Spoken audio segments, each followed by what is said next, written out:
Hi, my name's Jeff McManus. I'm a teacher member on the Professional Development Committee, and the email that you just got is describing a little bit about the March 13th PD Day coming up. There's a couple of really important changes that we've made, and that was done through the Professional Development Committee as well as the Teaching and Learning Office based on your feedback that we got from the previous PD days. So thank you for all of that for those of you who submitted. One of the first things was it's going to be a lot easier to find out where you go because it was a little confusing before.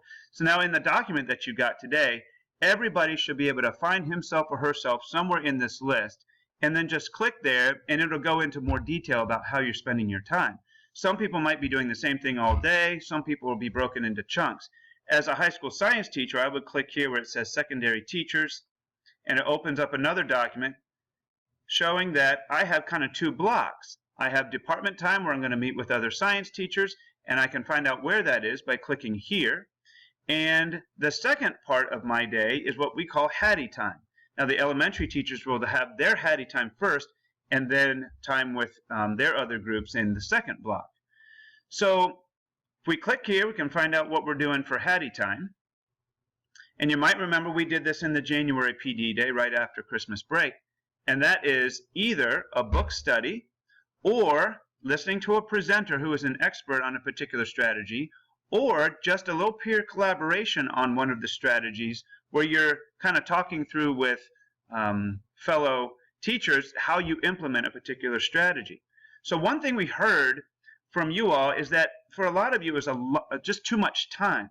So we decided it would be a great use of that time if we spent maybe a little over half the time, about an hour or so, doing that conversation with each other about the book or about just the topic or listening to the presenter, but then the last 45 minutes or so, devote that to actually working on something that applies that strategy. Because a lot of times you leave a PD day and you really haven't been able to make anything. You just got these ideas in your head, and then you leave and you never really have time to implement anything. So that last 45 minutes will be wonderful, valuable time where you can create something new or modify a lesson or just come up with more concrete ideas on how to use what you learned. And you'll have peers around you that you can bounce ideas off of, or maybe listen to how they're going to do that change.